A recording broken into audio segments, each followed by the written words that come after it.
Signature ಎಲ್ಲರೂ ಕನ್ನಡ ಜನತೆಗೆ ನಮಸ್ಕಾರ.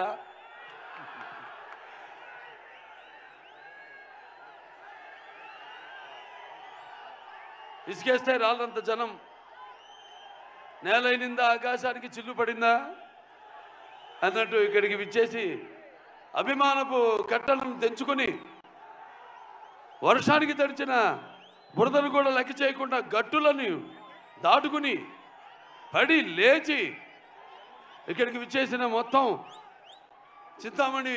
చింతామణియే కాదు చుట్టుపక్కల ప్రాంతాల్లో నుంచి విచ్చేసిన నా తమ్ముడు శివన్న, అలాగే నా అభిమానులందరికీ, అలాగే ఈ ప్రోగ్రాం వీక్షిస్తున్న ప్రేక్షకులు, కన్నడ ప్రేక్షకులందరికీ కూడా నా హృదయపూర్వక కళాభివందనాలు తెలియజేసుకుంటున్నాను.